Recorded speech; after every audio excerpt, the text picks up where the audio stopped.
Hey guys, tonight we embark on a rather curious thought experiment. Imagine you're standing on the edge of a vast, starlit desert, the kind where the silence is so deep it almost hums. There are no neon signs here, no shuffling cards, no clatter of dice, because in this world, they were never invented. We're diving into a reality where gambling, in any form we recognize, simply doesn't exist. And we're going to explore how you might perceive the unpredictable twists and turns of life. You probably won't survive this with your current understanding of fortune intact. It's a bit like trying to imagine a color you've never seen. So, before you get comfortable, take a moment to like the video and subscribe, but only if you genuinely enjoy what I do here. Feel free to drop your location and local time in the comments below. I love seeing where everyone's tuning in from across this big, beautifully random world of ours. Now, dim the lights, maybe turn on a fan for that soft background hum, and let's ease into tonight's journey together. You find yourself walking through a dense, primordial forest. The air is thick with the smell of damp earth, decaying leaves, and the subtle perfume of unseen blossoms. Sunlight filters down in shifting patterns, dappling the forest floor. In your hand, you carry a crudely fashioned spear, your primary tool for hunting and defense.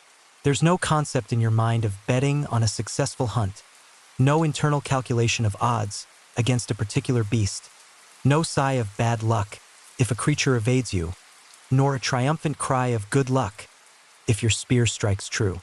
These words, these frameworks are utterly alien. So what happens when, after hours of fruitless tracking, you stumble upon a patch of bushes laden with ripe, juicy berries, enough to feed you for days? Your heart certainly leaps with a primal sense of joy and relief. But how do you explain this sudden bounty to yourself? It's not luck in the way you or I might use the term after finding a $20 bill on the street. There's no sense of beating the odds, no feeling that an impersonal force of chance has smiled upon you. Instead, you might feel a sense of gratitude towards the forest itself. Perhaps you see the berries as a gift from the spirit of the ancient tree whose roots cradle the bushes. You might even leave a small, shiny pebble at its base, a token of acknowledgement, not as a superstitious payment for future luck, but as a simple recognition of a favorable exchange with the living world around you. Conversely, imagine your carefully crafted spearhead, painstakingly chipped from flint over many hours, suddenly snaps as you pry a stubborn root from the ground.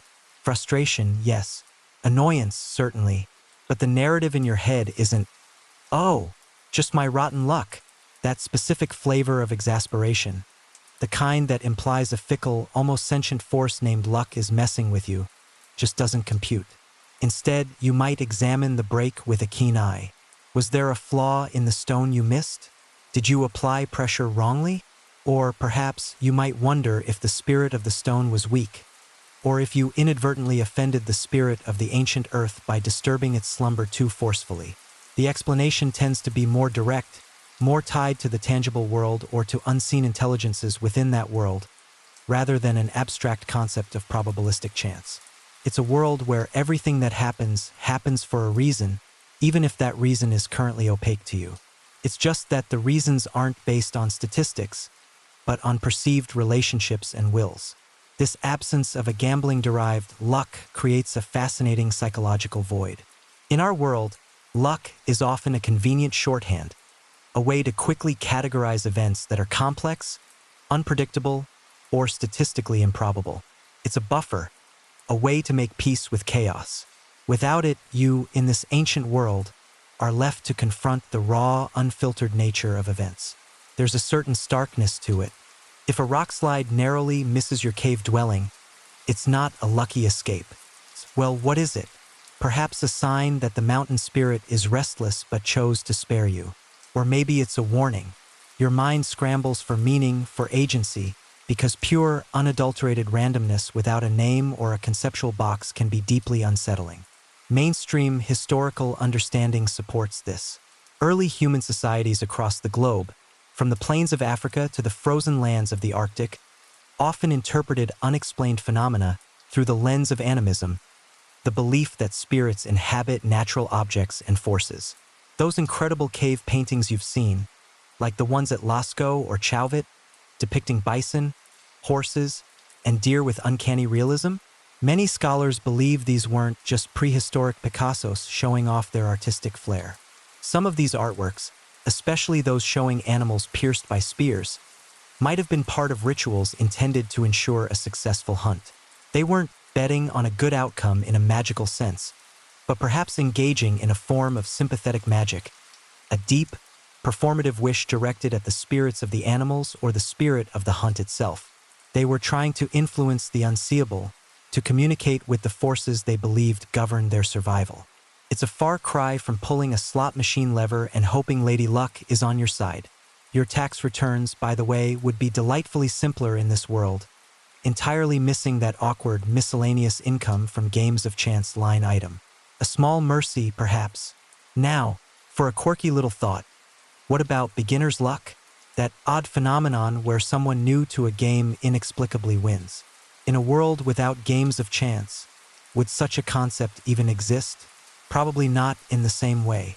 Perhaps a newcomer to your tribe who immediately succeeds in a difficult task might be seen as having newcomer's favor from the local spirits, or maybe they're just seen as possessing an innate, previously unknown skill. The idea of an almost statistical anomaly favoring the inexperienced just wouldn't have a framework to attach itself to. It's funny how many of our little phrases and beliefs are subtly underpinned by millennia of dice rolls and shuffled cards.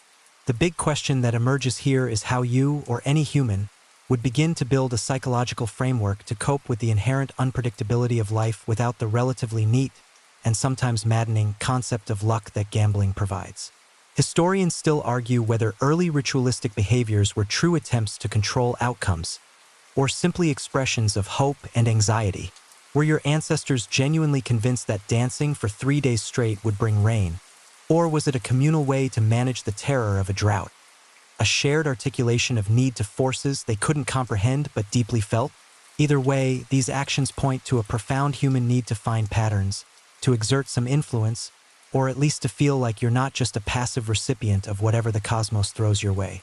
If a bird, for instance, were to relieve itself upon your head, you wouldn't instinctively think, "Ooh, good luck."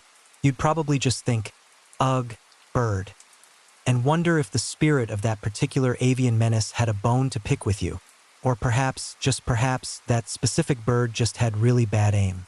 Even without a complex theory of luck, pragmatism can still have its day. So, as you settle into this world devoid of the familiar crutch of gambling luck, you feel your perceptions shifting. The rustle of leaves isn't just the wind. It could be a message. The sudden appearance of a rare white deer isn't a random mutation. It's an omen, a sign. The world becomes more intensely personal, more imbued with intention, because there's no conceptual bucket labeled. It just happened by chance. LOL.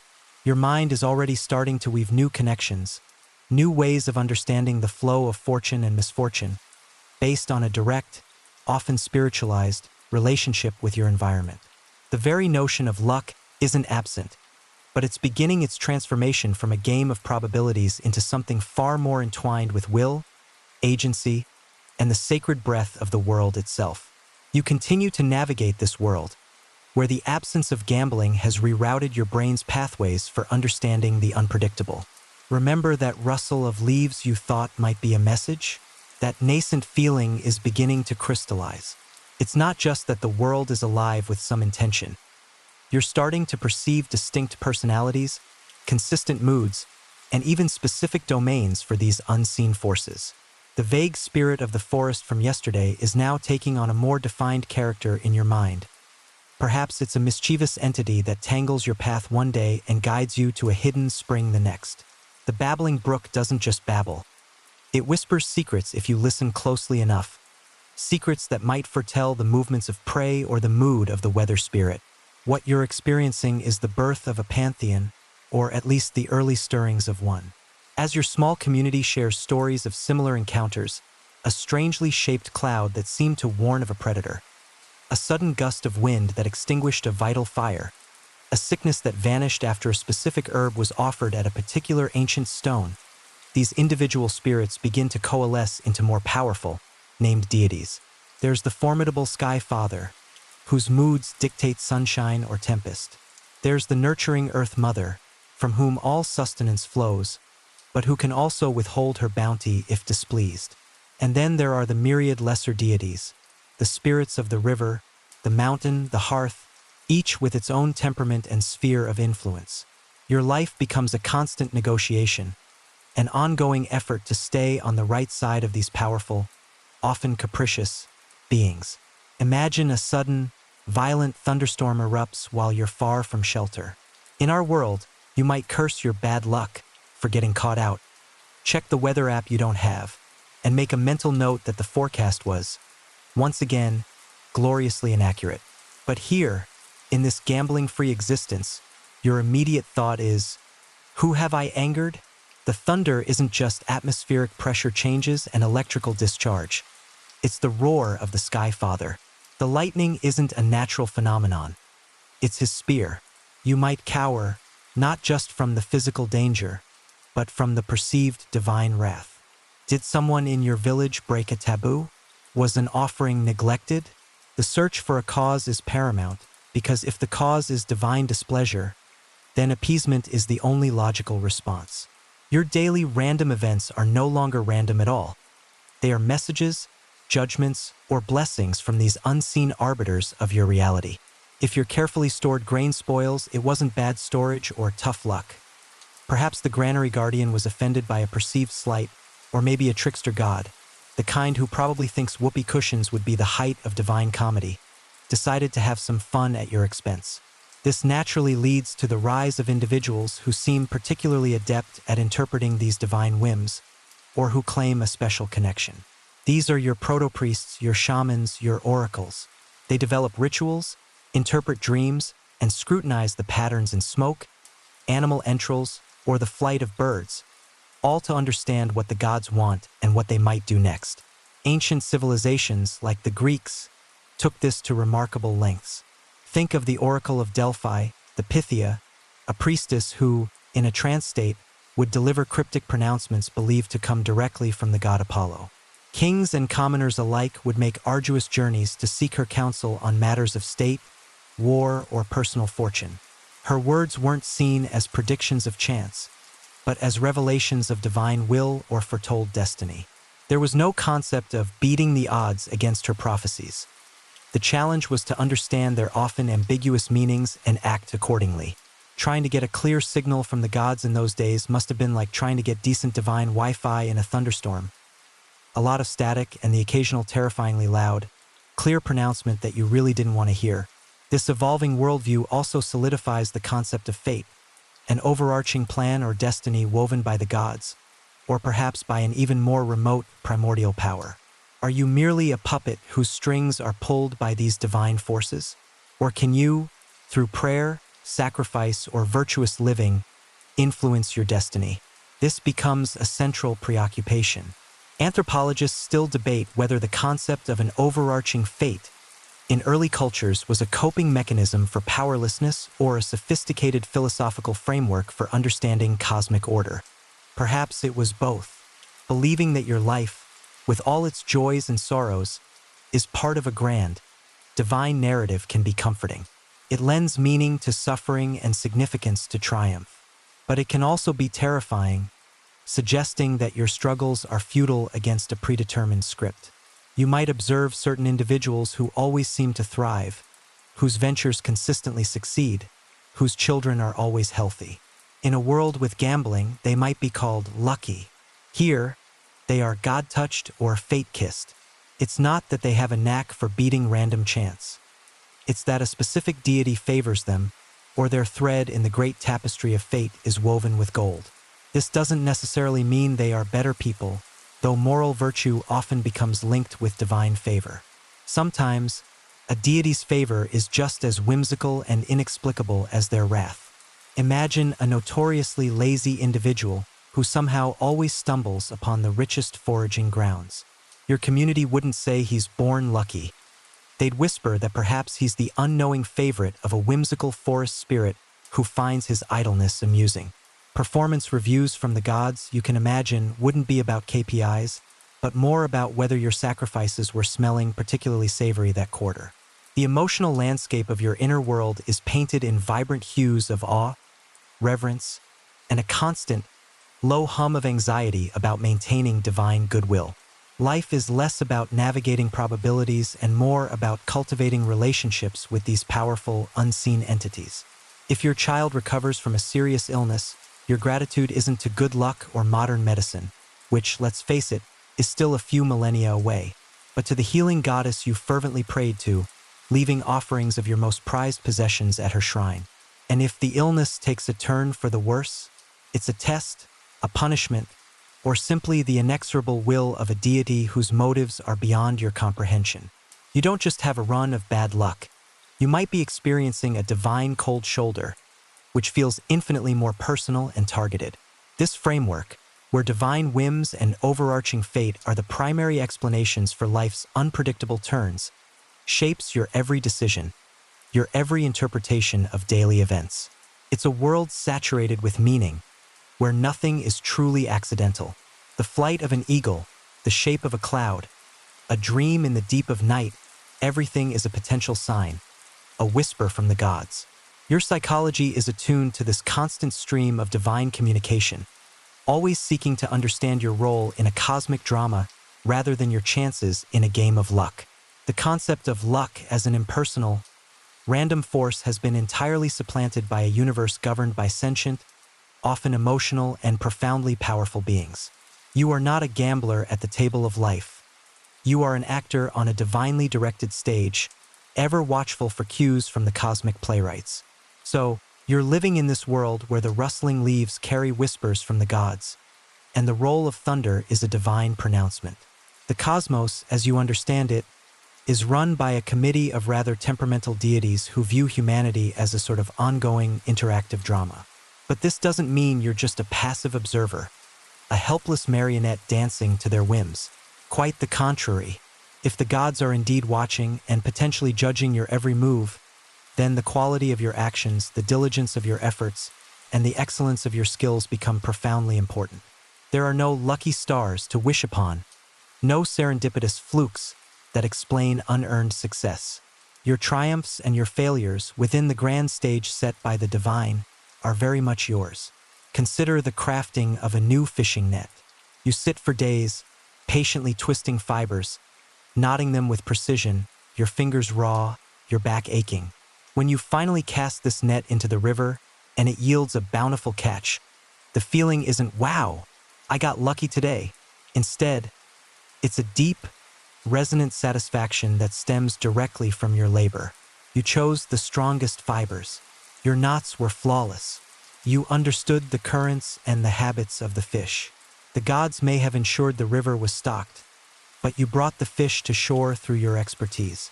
Conversely, if the net breaks on its first use, or comes up empty time and again, there's no shrugged shoulder, no muttering about bad luck with fishing.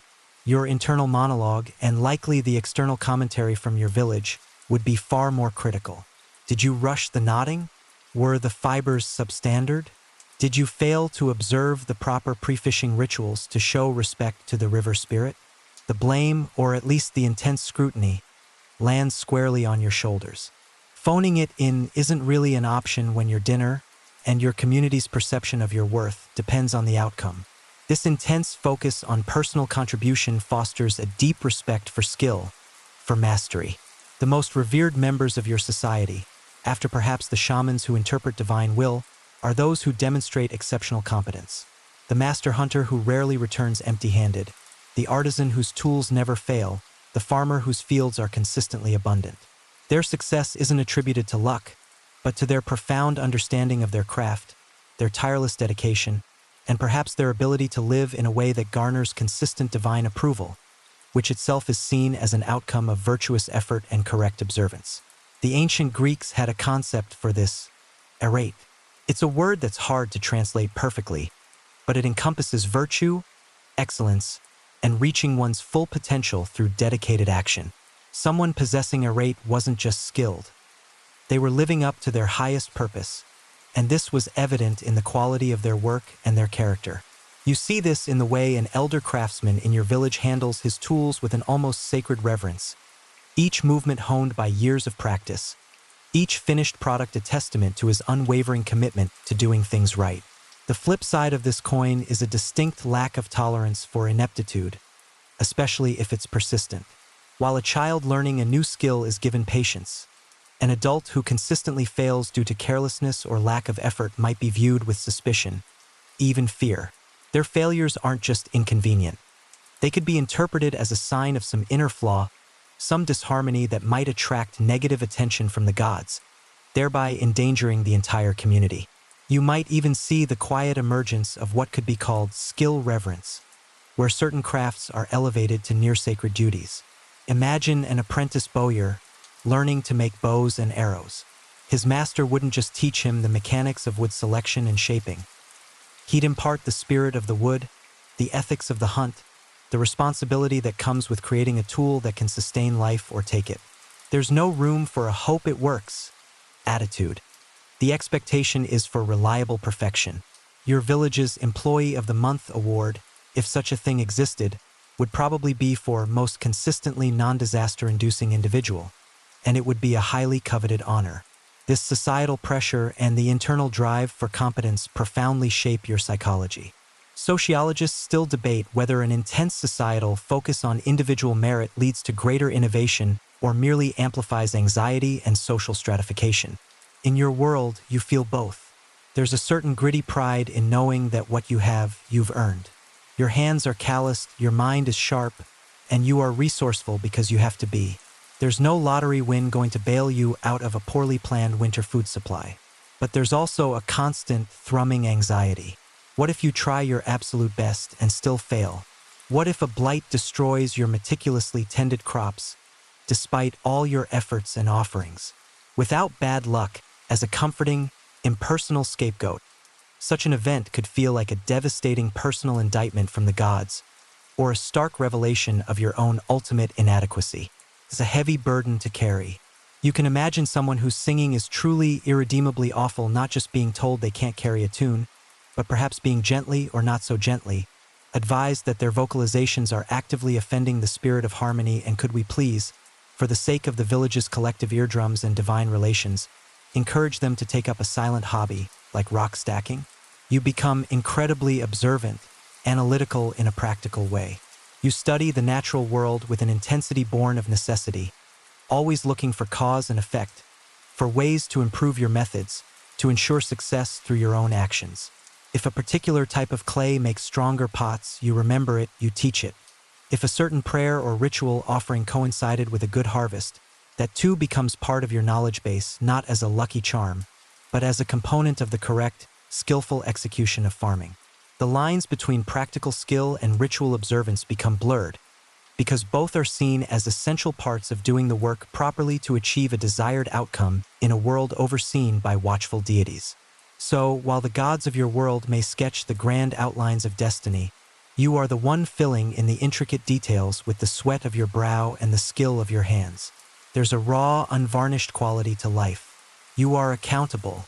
Every sunrise brings not a gamble on what the day might hold, but a demand for your best effort, your keenest attention, your most virtuous conduct. The absence of lucky stars doesn't leave a void of hope. It fills that space with the weight and the dignity of personal responsibility. Your worth is not a matter of chance, but a direct reflection of your actions, your character, and your unwavering commitment in the face of a world that demands nothing less than your all. You're getting quite adept at navigating this life, where the gods keep a keen eye on your efforts and your personal skill is the currency of survival and respect. You understand that a well-crafted spear or a diligently tended field is your doing, under their watchful gaze. But what about the other things? The odd little clusters of events, the strange alignments of happenings that don't seem to be a direct reward for your virtue or a punishment for your failings. What about the sheer, unadulterated weirdness that life sometimes throws your way? In a world without the convenient dismissal of, "Oh, what a coincidence," or "That's just random luck," your mind, ever the pattern-seeking machine, kicks into high gear. Imagine one morning, you see a rare blue-crested kingfisher land on your dwelling's roof. Later that day, while gathering reeds by the river, you find a shed kingfisher feather of the exact same hue. And as dusk settles, you hear its distinct, trilling call echoing from the sacred grove where your village makes offerings. In our modern world, you might think, huh, cool, lots of kingfishers about today. You might even post it on social media, #BirdWRGDay. But in your reality, this sequence isn't just a series of disconnected avian encounters. It's a sign. Your brain, lacking the easy out of statistical probability or luck, immediately starts to weave these threads together. What does the kingfisher represent? Is it a messenger from the river spirit? Is its appearance tied to the success of tomorrow's fishing expedition? Is it a personal message specifically for you? The mundane chaos of daily life transforms into a rich tapestry of potential meanings. You find yourself becoming acutely aware of repetitions, of unusual juxtapositions.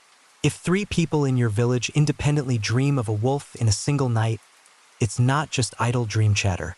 It's a matter of urgent communal discussion. If a particular type of cloud formation appears on the same day that the elder's old wound aches, a connection is forged. These aren't lucky guesses or unlucky omens in the gambling sense. They are perceived data points in a complex, interconnected system that your culture is constantly trying to decode. This intense drive to find meaning in patterns is something deeply human. The Romans, for example, placed great importance on augury, the practice of interpreting omens from the flight of birds. Trained priests, known as augurs, would meticulously observe whether birds flew in from the left or the right, their numbers, their species, and their cries, all to divine the will of the gods regarding proposed actions, like a battle or the founding of a city. It wasn't about the chance of the birds appearing. It was about the gods directing the birds to convey a message.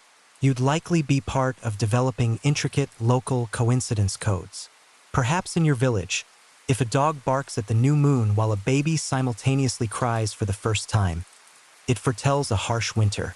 Or if you drop your carving knife and it sticks upright in the earth 3 times in a row, it means a visitor is coming from the direction the blade points. These aren't seen as superstitions about luck. They are your society's empirical observations, an attempt to map the subtle mechanics of how the universe communicates its intentions or foreshadows events. You might even develop a belief that inanimate objects can subtly conspire or align to create a certain outcome, not with malicious intent, necessarily, but through some unseen sympathetic resonance. So, if 3 of your clay pots crack in the firing pit one week, it's not just bad luck with pottery.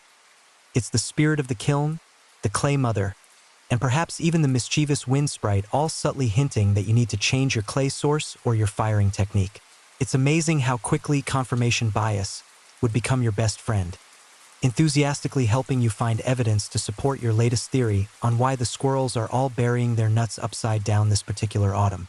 Psychologists and neuroscientists still debate whether the human propensity for apophenia, perceiving meaningful patterns in random data, is a cognitive flaw or an evolutionary adaptation that, on balance, aided survival.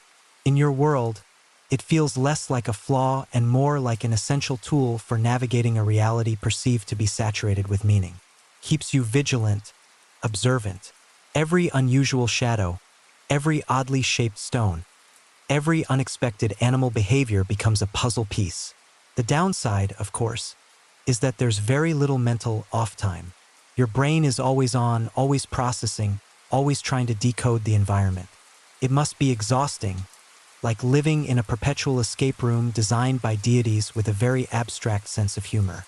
Your daily horoscope, if you had one, wouldn't be some vague advice about romance.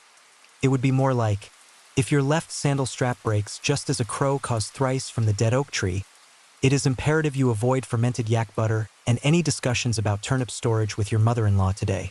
This relentless search for patterns means that when a string of genuinely unrelated unfortunate events occurs, say, your favorite fishing spear snaps, then you trip and spill the collected berries, and finally, a sudden downpour soaks your carefully dried animal hides, you wouldn't just sigh and say, well, that's a run of bad luck.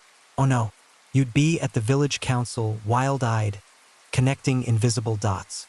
The spear broke, then the berries spilled, then the rain came. It's all connected. I tell you, the earth spirit is clearly upset about something. Possibly Hengist's terrible off-key humming during the last planting ritual. You'd sound like a proto-conspiracy theorist, but in your world, you're just being a diligent citizen trying to understand the forces at play. The world around you isn't a stage for random chance. It's an intricate, living text, filled with symbols and portents. Every sunrise, every falling leaf, every ripple in the water is a word, a sentence, a paragraph in an ongoing cosmic narrative. Your role is that of the tireless interpreter, the seeker of hidden correlations, the decoder of divine subtext. There's no room for the mental shrug that luck allows. Instead, there's a profound, sometimes overwhelming sense that everything is interwoven, everything has a purpose, and if you just look closely enough, if you just listen acutely enough, you will discern the subtle grammar of the universe. The mundane is not mundane at all. It is the very fabric through which the profound messages of existence are conveyed to you, daily. You've become quite the cosmic detective, haven't you? Your world is this intricate web of signs and portents, where the flight of a kingfisher or the shared dream of a wolf isn't just idle happenstance, but a vital piece of intelligence from the universe. You're constantly scanning for these patterns, these subtle messages from the divine or the spirits of nature. But identifying a potential omen, a flicker in the grand cosmic design, is only the first step. The crucial next question that echoes in your mind and in the collective consciousness of your village is, what do you do about it? And the answer, almost invariably, is ritual. Your life, in this world without the easy categorization of luck, becomes increasingly governed by a complex tapestry of rituals and deeply ingrained superstitions. These aren't just quaint customs you observe now and then. They are fundamental to your existence, the very bedrock of your interaction with the perceived forces that shape your days. There's a ritual for waking, perhaps involving a specific chant to greet the sun spirit and ensure its benevolent gaze throughout the day. There's a ritual before you hunt, not just to sharpen your spear, but to offer symbolic gestures of respect to the spirit of the prey, asking its permission, promising not to take more than you need. There's a ritual for planting seeds, involving specific sequences of movements, perhaps the burial of a particular sacred stone with the first seed, to encourage the Earth Mother's fertility. Eating, sleeping, crafting a tool, crossing a river, greeting a newborn, mourning the departed, almost every significant action, and many seemingly insignificant ones, becomes cocooned in a layer of prescribed observance. Your daily to-do list probably looks something like 1. Appease the dawn spirit. Don't forget the correct 3-petal flower. 2. Perform the chant of safe passage before leaving the dwelling. 3. Ask for the forest lord's blessing upon the hunt. 4. Actually try to find some edible roots. 5. Offer thanks for said roots. 6. Perform the ritual of hearth tending before dinner. It's a busy schedule even before you get to the actual work, and these rituals demand an almost excruciating level of precision. It's not enough to just mumble a few words. The incantation must be recited perfectly, every syllable in its correct place, every tone resonating with the proper intent. The gestures must be exact, the materials used for offerings precisely what tradition dictates, not just any pebble, but a smooth, gray one found by running water. The timing, too, can be critical, aligned with the phases of the moon, the position of certain stars, or the specific hour of the day. The ancient Romans, for instance, had an incredibly elaborate system of religious rituals, both public and private, that had to be executed with flawless accuracy. If a priest stumbled over a word during a state ceremony, or if an improper movement was made, it was often believed that the entire ritual was invalidated and had to be restarted from the beginning to maintain the pax deorum, the peace or goodwill of the gods. Imagine the pressure on the poor fellow officiating, knowing that a single slip-up could nullify the whole community's efforts to stay on the divine good side. Beyond these more formalized community rituals, personal and familial superstitions would flourish, becoming even more potent and binding.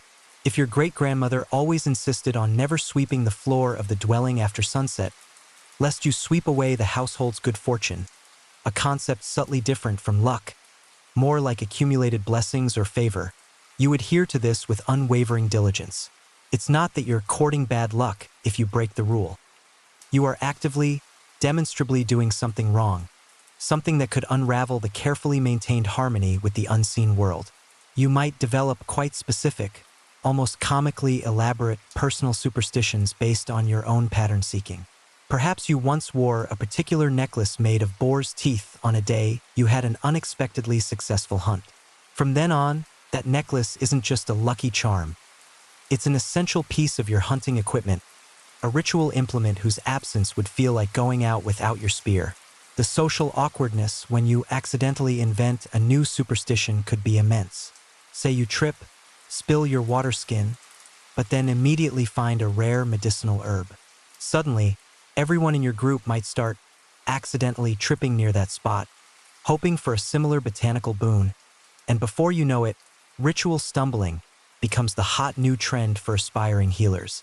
Archaeologists and anthropologists still debate whether the complexity of ancient rituals primarily served a social cohesion function or was genuinely believed by all participants to have direct supernatural efficacy.